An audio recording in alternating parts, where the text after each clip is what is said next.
અહેમદાબાદ મિત્ર ન્યૂઝમાં આપનું સ્વાગત છે। લોકસભામાં વિપક્ષના નેતા રાહુલ ગાંધી આજથી એટલે કે 7 માર્ચ 2025 બે દિવસે ગુજરાત પ્રવાસે છે। 7 અને 8 માર્ચના રોજ અમદાવાદમાં રહેશે તો લોકસભામાં પોતાની ચર્ચા દરમિયાન આવનારી ગુજરાત વિધાનસભાની ચૂંટણીમાં કોંગ્રેસની સરકાર બનશે તેવો દ્રઢ નિશ્ચય રજૂ કર્યો હતો। આગામી વિધાનસભાને 2.5 વર્ષ કરતાં વધુ સમય બાકી છે, ત્યારે રાહુલ ગાંધી 2027ના ચૂંટણી જંગ માટે રણસિંગો ફૂંકવા ગુજરાત આવી પહોંચ્યા છે। આ 2 દિવસમાં રાહુલ ગાંધી બ્લોક લેવલથી સિનિયર નેતાઓને મળશે, તમામના ફીડબેક મેળવી સંગઠનમાં ધરખમ ફેરફારો કરશે। રાહુલ ગાંધી સવારથી લઈ સાંજ સુધીમાં 500 જેટલા કોંગ્રેસીઓને મળશે। સવારથી બપોર સુધી 3 બેઠક યોજી હતી કે જેમાં 8-9 એપ્રિલે યોજાનાર અધિવેશનમાં એઆઈસીસી ગુજરાત કોંગ્રેસનું રોડમેપ તૈયાર કરી સોંપશે। દરેક નેતાઓની જવાબદારી અને જવાબદેહી સુનિશ્ચિત કરવાનો નિર્ણય કરવામાં આવ્યો છે। સવારના 11 વાગ્યાથી બપોરના 1:30 વાગ્યા સુધી 3 બેઠક યોજ્યા બાદ હોટલ હયાતમાં લંચ લીધું હતું। હવે તેઓ કોંગ્રેસ કાર્યાલયના 4થા માળે શહેર અને જિલ્લા પ્રમુખની બેઠક કરશે। ત્યારબાદ તાલુકા પ્રમુખ અને નગરપાલિકા પ્રમુખની બેઠક મળશે।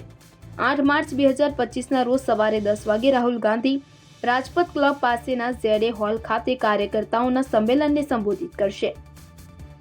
આ કાર્યક્રમમાં પ્રદેશ, જિલ્લા, શહેર અને સેલના તમામ હોદ્દેદારો હાજરી આપશે। લોકસભાની અંદર પ્રતિપક્ષના નેતા આદરણીય રાહુલજી ગાંધી સરદારની પાવન ભૂમિ પર 2 દિવસ પધારી રહ્યા છે।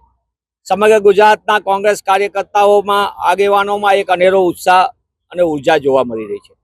રાહુલજીના 2 દિવસના કાર્યક્રમમાં રાજીવ ગાંધી ભવન ખાતે, જ્યાં આપણે સૌ ઊભા છીએ, એ રાજીવ ગાંધી ભવન ખાતે સંગઠનના વિવિધ એટલે કે તાલુકા કક્ષાના, નગરના પ્રમુખો, તેની સાથે રાહુલજી સંવાદ કરવાના છે।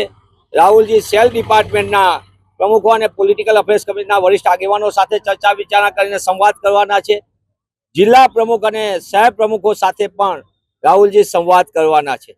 રાહુલજીના આ સંવાદમાં 1 વે કોમ્યુનિકેશન નહીં પણ 2 વે કોમ્યુનિકેશન, એટલા માટે કે કાર્યકર્તાના મનમાં શું વાત પડી છે, તાલુકા કક્ષાએ કામ કરતા પ્રમુખના મનમાં કઈ વાત છે, કઈ રીતે વરિષ્ઠ આગેવાનો ઈચ્છી રહ્યા છે આગામી દિવસોની અંદર, આ સમગ્ર બાબતની 7મી માર્ચના આજના દિવસે સમગ્ર ચર્ચા થશે ને એ બેઠકો સંપૂર્ણપણે સંગઠનને કઈ કઈ દિશા નિર્દેશ આપશે એ દિશામાં 8મી માર્ચના રોજ રાહુલજી કાર્યકર્તાઓ સાથે સીધો સંવાદ કરવાના છે અને આ સંવાદના માધ્યમથી રાહુલજી કાર્યકર્તાઓને મનની વાત શું છે, એના દિલની વાત શું છે, એ કાર્યકર્તાઓની વાત સાંભળવાના છે। અને એની સાથે સાથે રાહુલજી એ પણ કહેશે આગામી દિવસોની અંદર ગુજરાતની જનતા માટે કોંગ્રેસ કેટલી મજબૂતાઈથી માધ્યમ બની શકે તેના પણ દિશા નિર્દેશ આપશે। આમ સમગ્ર 2 દિવસના મુલાકાત દરમિયાન કોંગ્રેસના સંગઠનને મજબૂતી આપવા માટે અને આગામી દિવસોની અંદર ગુજરાતની જનતાને મોંઘવારીમાંથી મુક્તિ મળે, બેરોજગારીમાંથી મુક્તિ મળે, ભ્રષ્ટાચારમાંથી મુક્તિ મળે,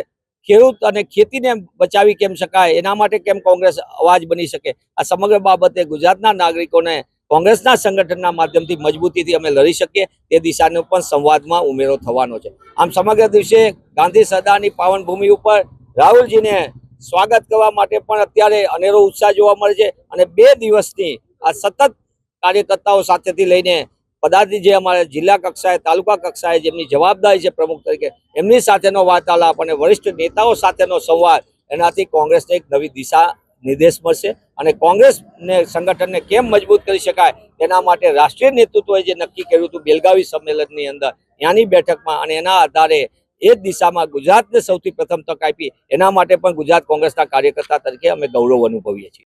અહેમદાબાદ મિત્ર ન્યૂઝની યુટ્યુબ ચેનલને સબસ્ક્રાઇબ કરો અને બેલ આઇકોન જરૂરથી દબાવો, જેથી દરેક મહત્વના વિડીયોની નોટિફિકેશન તમને મળતી રહે।